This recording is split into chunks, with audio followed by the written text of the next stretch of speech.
Hello everyone, welcome back to Odoo accounting series.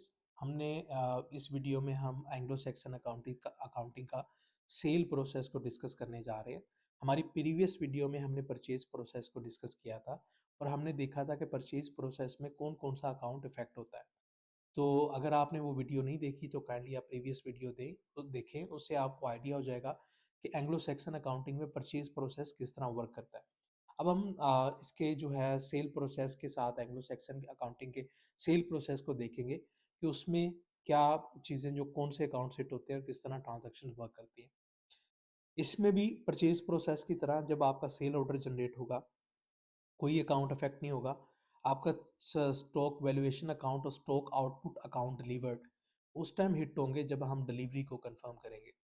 After this जब हम इसकी sales की मतलब इनवॉइस क्रिएट करेंगे, उस टाइम पे हमारा account receivable account, income account, tax account, stock output account और एक्सपेंस अकाउंट हिट होगा।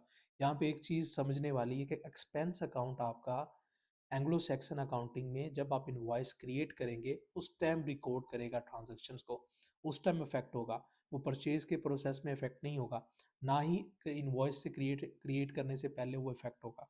तो ये जो है एंग्लो सैक्सन अकाउंटिंग का सेल प्रोसेस, वो सम हाउ कॉम्प्लिकेटेड है as compare to the continental accounting, जिसको हम आने वाली वीडियोस में डिस्कस करेंगे। तो यहाँ पे अगर हम देखें तो यहाँ पे जो है अकाउंट रिसीवेबल इंक्रीज होगा, इनकम अकाउंट इंक्रीज होगा, टैक्स अकाउंट डिक्रीज इंक्रीज होगा क्योंकि ये लाइबिलिटी है। स्टॉक आउटपुट अकाउंट डिक्रीज होगा क्योंकि कुछ अमाउंट जो है स्टॉक आउटपुट अकाउंट से हमारी कम हो रही है। एक्सपेंस अकाउंट यहाँ पे इंक्रीज होगा। सेम जब हम आप उसकी पेमेंट को रजिस्टर करेंगे, पेमेंट रजिस्टर करते हुए अकाउंट रिसीवेबल कम होगा, आउटस्टैंडिंग रिसिप्ट्स अकाउंट जो है वो इंक्रीज होगा। और जब हम रिकंसाइलेशन करेंगे तो आउटस्टैंडिंग रिसिप्ट्स अकाउंट आपका डिक्रीज होगा और बैंक अकाउंट जो है वो इंक्रीज होगा। और ये अपनी ट्रांजैक्शंस अपनी नेचर के अकॉर्डिंगली शो करेंगे क्रेडिट और डेबिट में। अगर आपको नेचर्स का आइडिया नहीं है अकाउंटिंग नेचर का, तो मेरी प्रीवियस वीडियो चेक करें। मैंने एक प्रॉपर एक लेक्चर रिकॉर्ड किया है इसके ऊपर कि बेसिकली ओडो अकाउंटिंग में डिफरेंट नेचर्स क्या है और इन डिफरेंट नेचर्स की वजह से ट्रांजैक्शंस किस तरह इफेक्ट होती हैं हमारे चार्ट ऑफ अकाउंट्स में, क्रेडिट और डेबिट साइड पे। चार्ट ऑफ अकाउंट्स की नेचर की वजह से किस तरह इफेक्ट होती है क्रेडिट और डेबिट साइड पे, सॉरी। तो हम मूव करते हैं अपने अकाउंटिंग सिस्टम में और एग्जांपल से हम देखते हैं कि एंग्लो सैक्सन अकाउंटिंग में कौन कौन सा चार्ट ऑफ अकाउंट हिट होता है। तो मैं अपने ईआरपी सिस्टम में जाता हूँ ओडो के, और मैं अब इस दफ़ा मैं सेल्स मॉड्यूल को ओपन करता हूँ क्योंकि हम सेल्स के प्रोसेस को टेस्ट करने जा रहे हैं। सेल के प्रोसेस में मैं एक न्यू सेल ऑर्डर बनाता हूँ। मैं डेको कस्टमर सेलेक्ट करता हूँ और मैं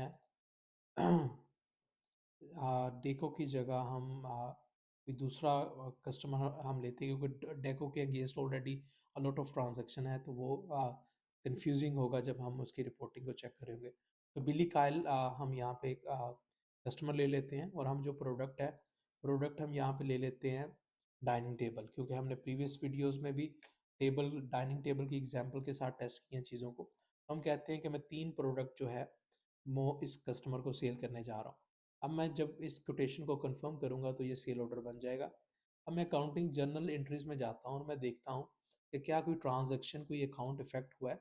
मैं पार्टनर का फिल्टर सेट करूंगा और यहाँ पे मेरा कस्टमर नेम है बिली कायल।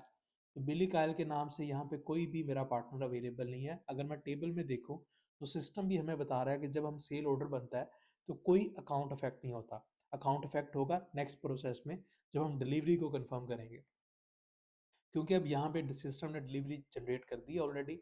मैं डिलीवरी के ऊपर क्लिक करूंगा और इसको वैलिडेट कर दूंगा। जब अब मैं वैलिडेट करूंगा इस डिलीवरी को, अब मैं दोबारा से अपने account general items accounting general items में जाऊंगा और पार्टनर का फिल्टर लगाऊंगा। तो यहाँ पे आप देख सकते हैं कि बिली काल में सिस्टम ने आपके ट्रांजैक्शन शो की है, जिसमें बेसिकली उसने इन्वेंट्री वैल्यूएशन के नाम से आपका अकाउंट हिट किया है। अब जो नेक्स्ट प्रोसेस है इसमें, नेक्स्ट प्रोसेस ये देखना है कि जब हमने डिलीवरी कंफर्म कर दी है, डिलीवरी कंफर्म होने पे हमारा इन्वेंट्री वैल्यूएशन का अकाउंट हिट होगा और हमारा आउटस्टैंडिंग जो हमारा डिलीवर्ड अकाउंट होगा, बेसिकली इंटरम डिलीवर्ड अकाउंट होगा, वो हिट होगा। अब हम इसको देखेंगे कि जब हम इनवॉइस क्रिएट करेंगे तो कौन कौन सा चार्ट ऑफ अकाउंट वहाँ पे हिट होता है। तो मैं जब दोबारा अपने सेल ऑर्डर में जाता हूँ और मैं इनवॉइस को क्रिएट करता हूँ, और मैं इसकी जो इनवॉइस है उसको जब मैं कंफर्म करूँगा, तो मैं जब इसका जर्नल आइटम्स ओपन करूँगा, तो आप देखें कि यहाँ पे product sale, stock interim delivered account, expense account, tax received account और अकाउंट रिसीवेबल अकाउंट, 5 अकाउंट यहाँ पे हिट हो रहे हैं, जो कि कंटिनेंटल अकाउंटिंग में यहाँ पे सिर्फ 2 से 3 अकाउंट हिट होते हैं, जो कि स्ट्रेट फॉरवर्ड और सिंपल है। यहाँ पे सम काइंड ऑफ जो है वो ट्रिकी है, कम्प्लेक्स है। अगर आप देखें प्रोडक्ट सेल हो रही है, तो एक्सपेंस भी रिकॉर्ड हो रहा है, स्टॉक इंटरम डिलीवर्ड अकाउंट जो है वो डिक्रीज हो रहा है, टैक्स हम रिसीव कर रहे हैं, अकाउंट रिसीवेबल भी इंक्रीज हो रहा है। तो डिफरेंट यहाँ पे जो है हमारे अकाउंट्स यहाँ पे हिट हो रहे हैं। लेकिन यहाँ पे एक चीज़ नोट करने वाली है कि जब हमने इनवॉइस को क्रिएट किया, उस टाइम हमारा एक्सपेंस रजिस्टर्ड हुआ सिस्टम में।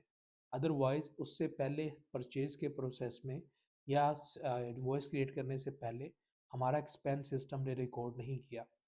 तो ये क्लियर डिफरेंस है एंग्लो सैक्सन अकाउंटिंग का, कि एक्सपेंस जो है जब आप इनवॉइस क्रिएट करते हो उस टाइम पे सिस्टम में रिकॉर्ड होता है, रजिस्टर होता है।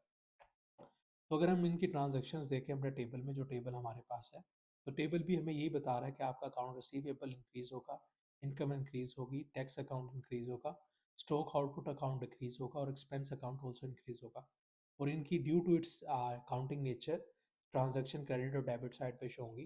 तो सेम हमने जो फिनोमेना है वो यहाँ पे देखे हैं, सेम रिजल्ट्स हमने इसमें हमारे चेक किए हैं। अब नेक्स्ट क्या है कि हम जब नेक्स्ट इसमें क्या होगा, नेक्स्ट प्रोसेस जो है वो परचेज और सेल का सेम है।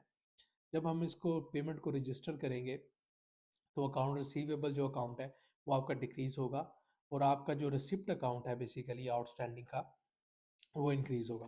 तो अगर मैं यहाँ पे इसको इन पेमेंट में, क्योंकि मैंने पेमेंट को रजिस्टर किया है, और मैं अगर रिपोर्टिंग में जाता हूँ, सॉरी, मैं अपने अकाउंटिंग की रिपोर्टिंग में जाता हूँ और मैं सॉरी, मैं जनरल लेजर में जाता हूँ, और जनरल लेजर में अगर मैं आउटस्टैंडिंग रिसिप्ट्स का अकाउंट चेक करता हूँ और यहाँ पे मैं बिली काल का देखता हूँ, तो सिस्टम ने जो ट्रांजेक्शन्स हैं उनको रिपोर्ट किया है आउटस्टैंडिंग अकाउंट में, क्योंकि आउटस्टैंडिंग इंक्रीज हुआ तो सिस्टम ने वो ट्रांजेक्शन्स को आउटस्टैंडिंग रिसिप्ट्स के अकाउंट में रिकॉर्ड कर लिया। अब जब आप अपने सिस्टम को रिकनसाइल करेंगे, रिकनसाइल करने पे ही आपका जो अकाउंट है यहाँ से ये क्रेडिट हो जाएगा, और ये आपका जो ओरिजिनल जो भी आपका लेजर होगा, बैंक का लेजर होगा, उसको ये इंक्रीज कर देगा, उसमें ये डेबिट कर देगा। तो ये आपका बेसिकली सेल का प्रोसेस है एंग्लो सैक्सन अकाउंटिंग का, जिसमें क्लियरली आपको मैंने एग्जांपल के साथ दिखाया कि एक्सपेंस अकाउंट जो है वो उस टाइम एंट्रीज को रिकॉर्ड करेगा जब हम क्रिएट इनवॉइस को क्रिएट करेंगे।